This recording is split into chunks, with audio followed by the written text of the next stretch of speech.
Bismillahirrahmanirrahim.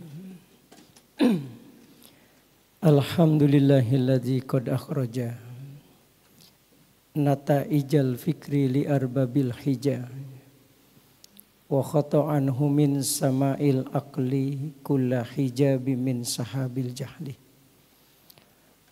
Ashhadu an la ilaha illallah wahdahu la syarikalah wa ashhadu anna sayyidana Muhammadan abduhu wa rasuluh al-mab'usu rahmatan lil alamin. Allahumma salli wa sallim ala sayyidina wa habibina wa syafi'ina wa maulana Muhammadin wa ala alihi wa sahbihi ajma'in, amma ba'd. Qala Allah ta'ala fi kitabihil karim wa huwa asdaqul qailin. A'udzu billahi minasy syaithanir rajim. Bismillahirrahmanirrahim. Fa alhamaha fujuraha wa taqwaha. Shadaqallahul azim wa sadaqa rasuluhun nabiyul habibul karim. Wa nahnu ala dzalika minasyahidin wa syakirin walhamdulillahi rabbil alamin. Hadirin ma'asyiral muslimin wal muslimat jamaah salat zuhur Masjid Al-Badar, yang mudah-mudahan kita di siang hari ini selalu berada dalam ridho dan kasih sayang Allah Subhanahu wa taala. Amin ya rabbal alamin. Hadirin sekalian yang dimuliakan Allah, sebelum saya melanjutkan kajian siang hari ini, saya ingin menyampaikan minal a'idina wal faizin, taqabbalallahu minna wa minkum taqabbal ya karim, kullu am wa antum bi khair. Semoga Allah jadikan kita orang-orang yang kembali kepada fitrah dan orang-orang yang mendapatkan kemenangan di sisi Allah Subhanahu wa taala. Amin ya rabbal alamin. Hadirin sekalian yang dimuliakan Allah Subhanahu wa taala. Di dalam Al-Qur'an surah Asy-Syams ayat 8 Allah berfirman, fa alhamaha fujuraha wa taqwaha. Allah mengilhamkan sifat fujur dan sifat takwa di dalam diri kita manusia. Mengambil dalam bahasa tasawuf itu, Allah mengilhamkan kepada kita dua dimensi kepribadian yang berbeda. Pertama, ada dimensi yang disebut dengan dimensi al-bu'dul malaika. Yang kedua, dimensi al-bu'dul bahimi. Ini dua dimensi yang diberikan Allah kepada kita. Yang fa'alhamaha fujuraha wa taqwaha. Mengambil kalau bahasa tasawuf, al-bu'dul malaika wa bu'dul bahimiyah. Jadi pertama ada dimensi yang diberikan oleh Allah, dimensi berkepribadian malaikat yang disebut dengan taqwa. Kemudian ada lagi yang berkepribadian dimensi al-bu'dul bahimi, dimensi berkepribadian binatang. Makanya ketika kita sedang berada dalam kondisi senang dekat dengan Allah, senang berbuat baik, senang hidup menolong orang, senang ibadah di keheningan malam, itu kita sedang berada dalam dimensi al-bu'dul malaika. Kita sedang berada dimensi kemalaikatan. Tapi bisa jadi kita kadang-kadang juga jauh dari Allah. Hidup selalu ingin konflik. Tidak ada sedikit pun rasa belas kasihan. Banyak meninggalkan fungsi kita sebagai hamba Allah. Nah, bisa jadi kita sedang berada pada dimensi al-bu'dul bahimi. Kita sedang berada pada dimensi kebinatangan. Nah, dua dimensi ini akan selalu bertarung di dalam diri kita. Kadang kita memiliki karakter seperti malaikat, tapi kadang-kadang kita bisa berkarakter seperti binatang. Ini akan terus. Makanya ketika Rasulullah Shallallahu Alaihi Wasallam selesai perang Badar itu Rasulullah Shallallahu Alaihi Wasallam mengatakan roja'na min jihadil asghar ilal jihadil akbar. Kita baru selesai itu melakukan jihad yang kecil. Bayangkan perang Badar itu perang yang melibatkan ribuan orang. Kamin fi'atin qalilatin ghalabat fi'atan katsiratan. Jadi bagaimana tentara yang sedikit bisa mengalahkan tentara yang besar itu perang Badar. Jadi perang yang melibatkan ribuan itu. Itu Rasul mengatakan itu dianggap perang yang kecil. Karena kita akan menuju perang yang sangat besar. Perang apa itu? Jihadun nafs. Perang melawan antara dimensi kepribadian malaikat dengan dimensi kepribadian binatang. Ini perang. Kadang-kadang yang terkalahkan dimensi kemalaikatannya, maka jadilah dia berperangai seperti binatang. Tapi bisa jadi yang terkalahkan adalah dimensi kebinatangannya, maka yang ada di dalam dirinya adalah berkepribadian seperti malaikat. Kalau lagi sekarang ini kita lagi berkepribadian malaikatnya. Iya, betul ya? Makanya muka-mukanya muka-muka yang enak gitu. Tapi kalau udah keluar dari sini saya nggak tahu, wallahu a'lam. Gitu. Saya tadi aja di kereta itu. Habis sholat duha enak, di kereta itu udah berkecamuk tuh, you can see semua. Kalau kita tatap dosa, kalau nggak ditatap barang bagus nih. Nah ini nih. Jadi kadang-kadang bisa jadi dimensi kemalaikatan yang menang dalam pertarungan itu bisa jadi dimensi kebinatangan yang menang.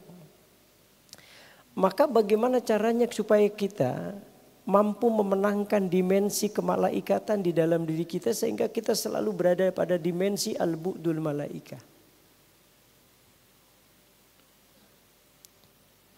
Allah memberikan kita dua kekuatan untuk mengalahkan dimensi al-bu'dul bahimi. Jadi bagaimana memenangkan pertarungan melawan dimensi kebinatangan sehingga dimensi kemalaikatan menang di dalam diri kita sehingga kita menjadi orang-orang yang selalu dekat dengan Allah. Di dalam Al-Quran 14 abad yang lalu Allah sudah memberikan kepada kita dua kekuatan untuk mengalahkan dimensi kebinatangan itu. Apa kata Allah? Wasta'inu bis-sabri was-shalah. Mintalah pertolongan kepada Allah, sabar, sholat. Jadi dua kekuatan ini yang sebenarnya mampu mengalahkan dimensi kebinatangan yang ada di dalam diri kita. Kuncinya sabar dengan sholat. Wa innaha lakabiratun. Memang sholat itu berat. Illa alal khasyiin, kecuali orang-orang yang khusyuk. Nah, kita lihat sekarang. Pertama sabar. Sabar itu menjadi kunci kesuksesan kita dalam menjalani hidup dan kehidupan. Maka pepatah Arab mengatakan man sabara zafar. Siapa yang sabar dia yang sukses. Maka dalam psikologi jiwa yang ditulis oleh Goleman dengan Ian Marshall. Beliau suka membuat sebuah penelitian itu. Ternyata sabar itu kalau dalam perspektif Islam itu disebut dalam kacamata psikologi jiwa. Sabar itu kecerdasan emosional. Jadi sabar itu kecerdasan emosional. Maka penelitian Goleman dengan Ian Marshall bahwa rata-rata orang yang sukses itu bukan karena kecerdasan intelektualnya. Bukan.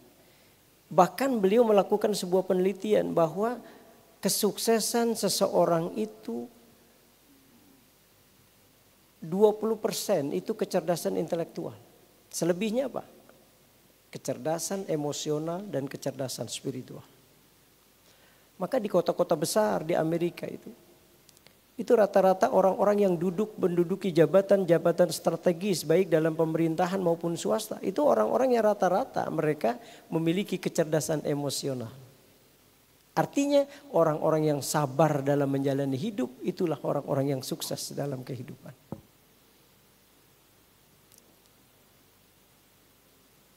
Sabar.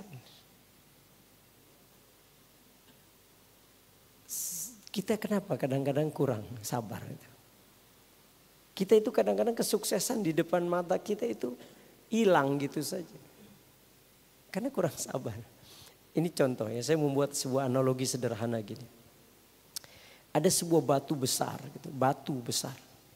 Dipukul oleh anak muda. 90 kali batu itu dipukul gak pecah-pecah. Sampai akhirnya dia menyerah. Jangankan pecah, rengat pun tidak tuh batu.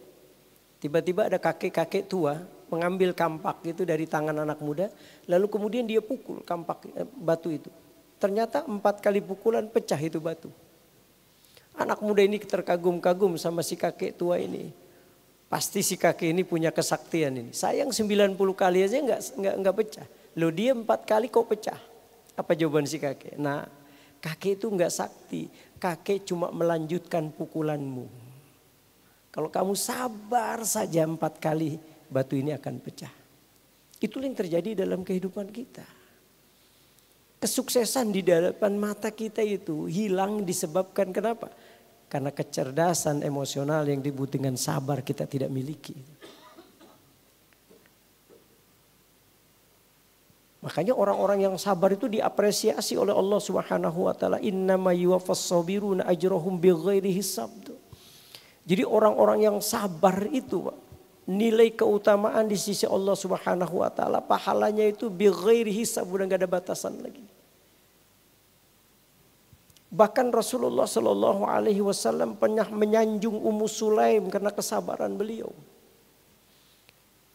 Abu Talha itu punya istri namanya Ummu Sulaim. Begitu sabarnya sampai Rasulullah Shallallahu Alaihi Wasallam mengapresiasi kesabarannya Ummu Sulaim itu. Saya baca itu bisa dibaca juga di dalam kitab Riyadhus Shalihin itu.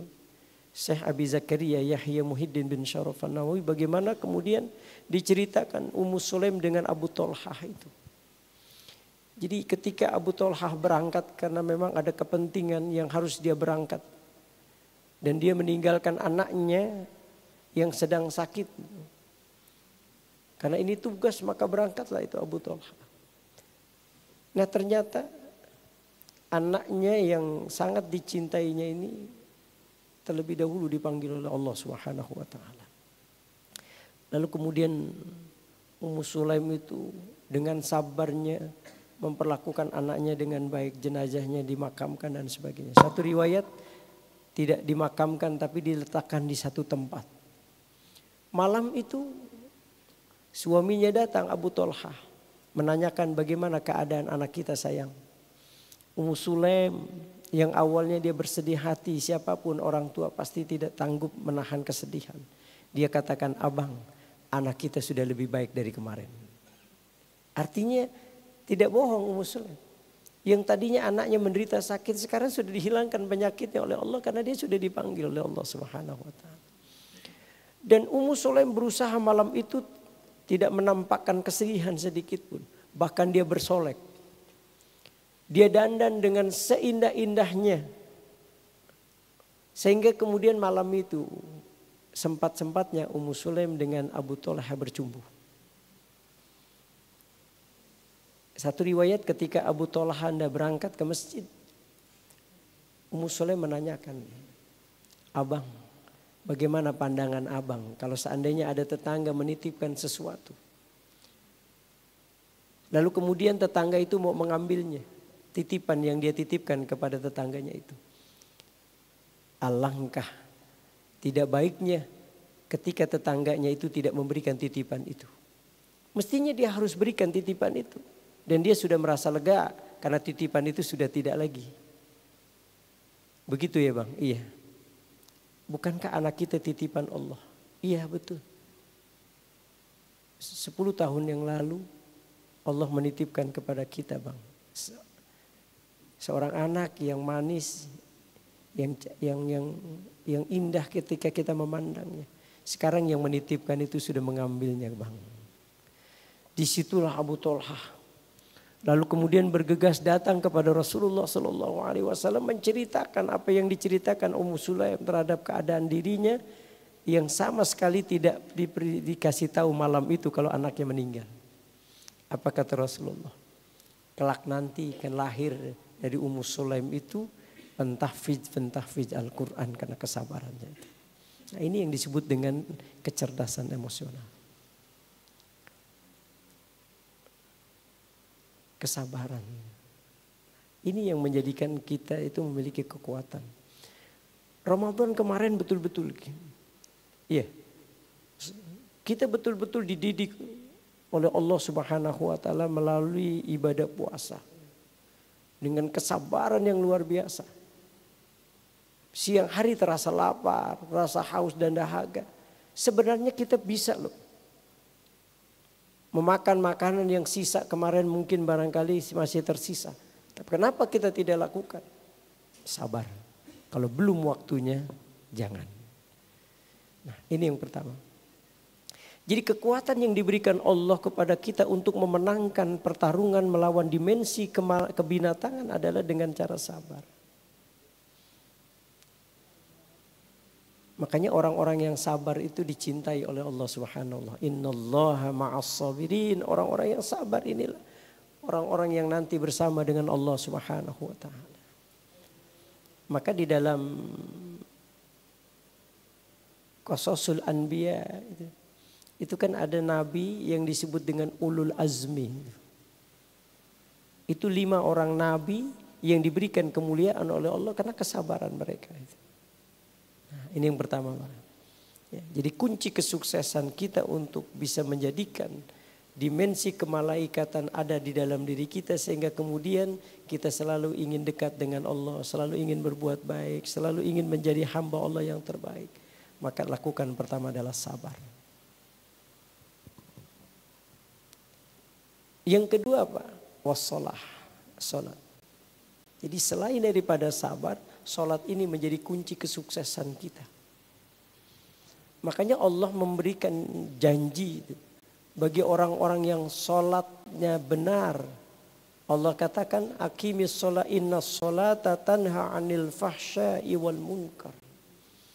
Dirikan salat kata Allah, sesungguhnya salat itu akan mencegah kalian dari perbuatan keji dan munkar. Diberikan jaminan oleh Allah bahwa orang yang salatnya benar, Allah jauhkan dia dari segala perbuatan keji dan munkar.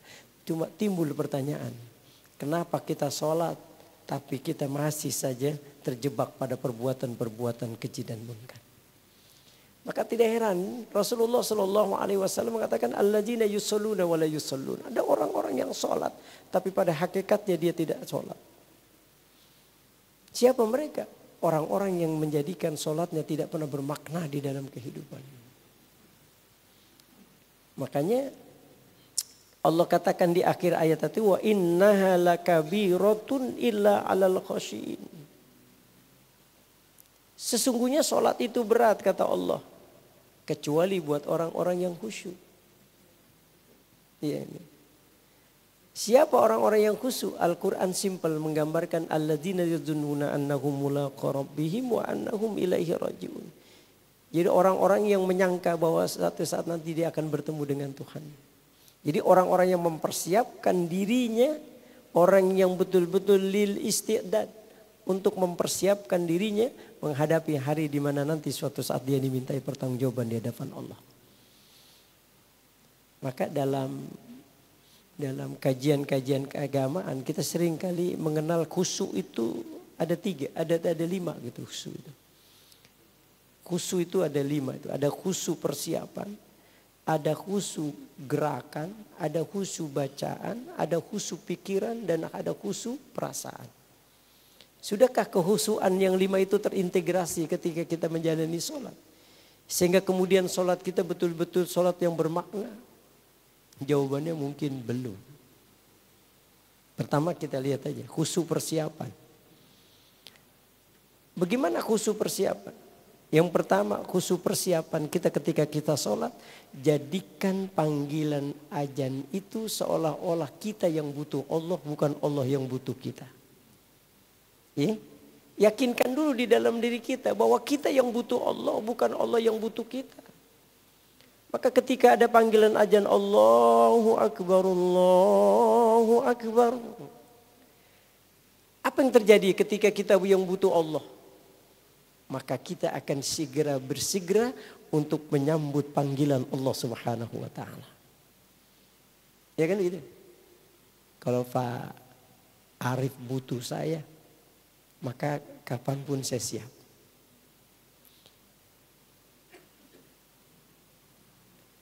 Jadi orang kalau sudah butuh Allah, apalagi dia tahu fungsi dan tujuan dia diciptakan oleh Allah.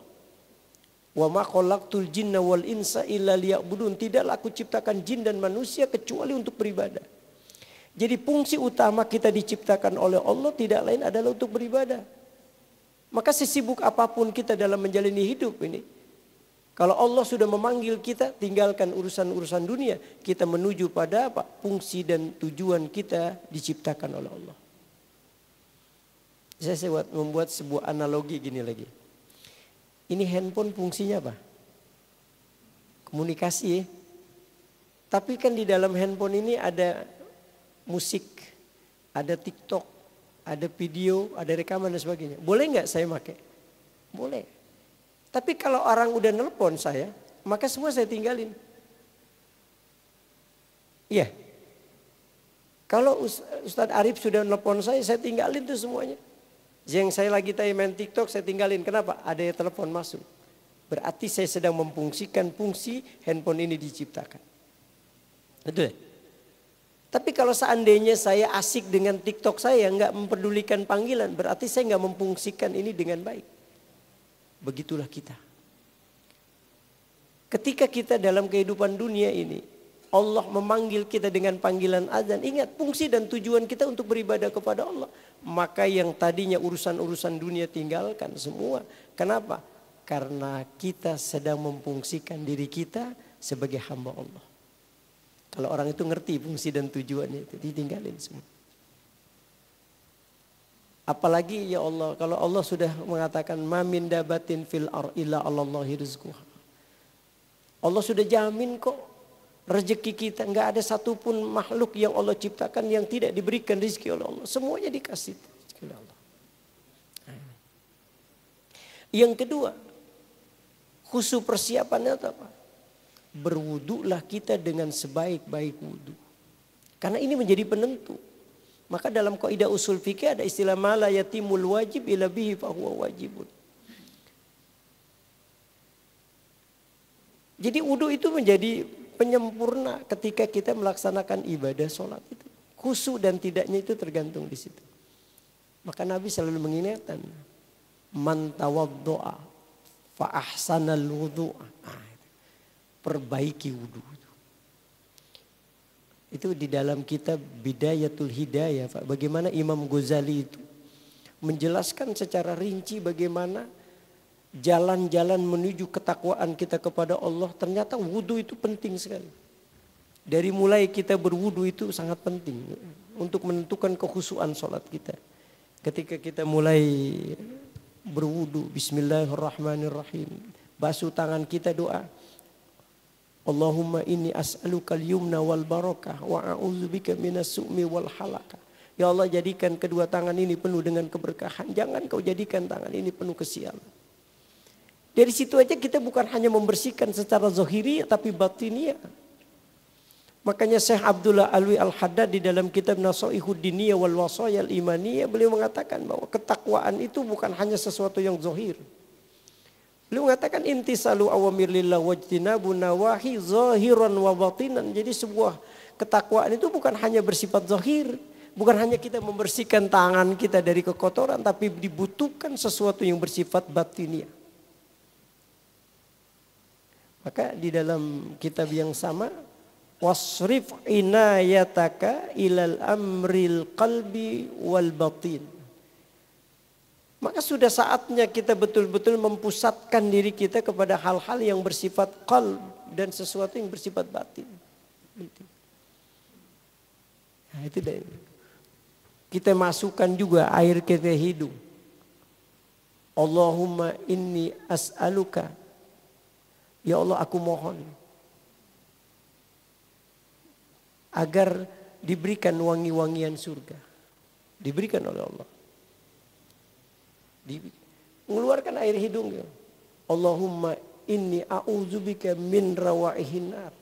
Ya Allah, aku berlindung kepadamu dari bau-bauan neraka. Wasu'idar, seburuk-buruk tempat.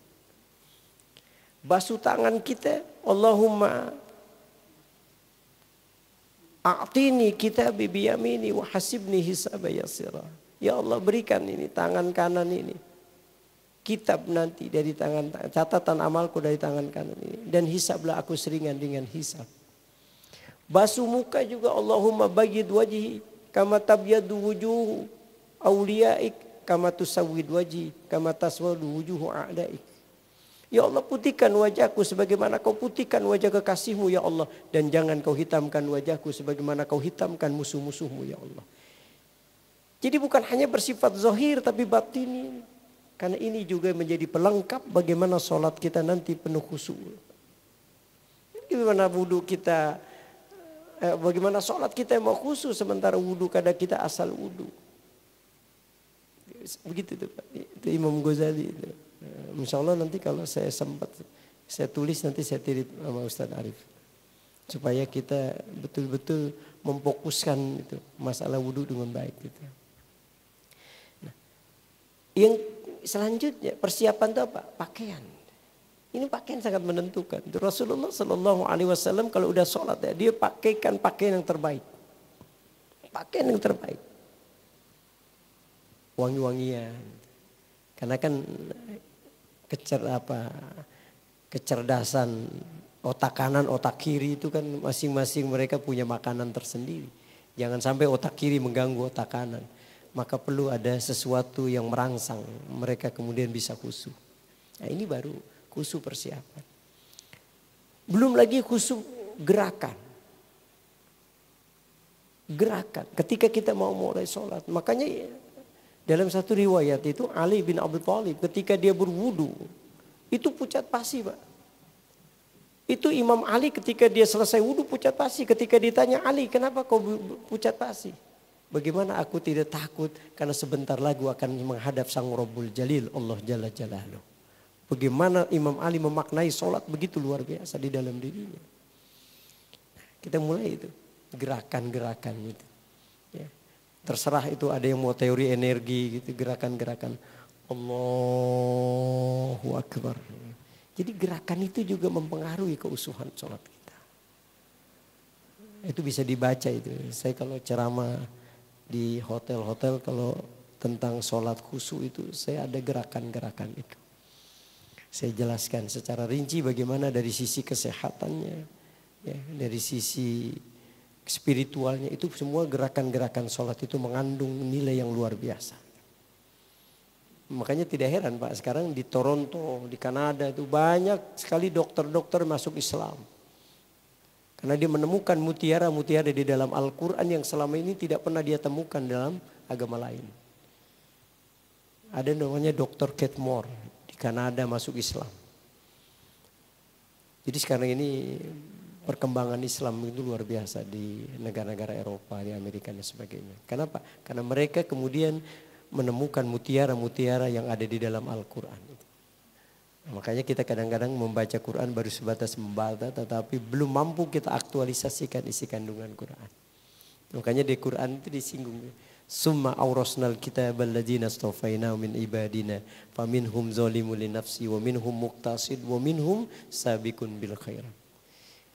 Kami datangkan, kami wariskan Quran pada hamba kami tapi sebagian mereka apa? Zalimun li nafsi.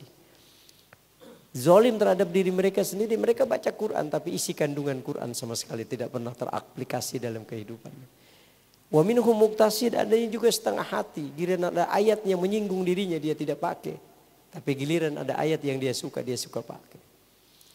Nah, yang ketiga itu wa minhum sabiqun bil khairat, dan sebagian mereka berlomba-lomba untuk mencari kebaikan-kebaikan di sisi Allah Subhanahu wa taala kita. Jadi orang barat itu luar biasa Pak ketika mereka mengkaji Al-Quran itu. Nah, khusyuk gerakan ini sangat penting. Jadi jangan asal bergerak. Makanya kenapa kemudian para pengamat-pengamat di dunia kesehatan itu sampai mereka yakin sholat itu kalau dikerjakan dengan baik akan menjadikan kita sehat.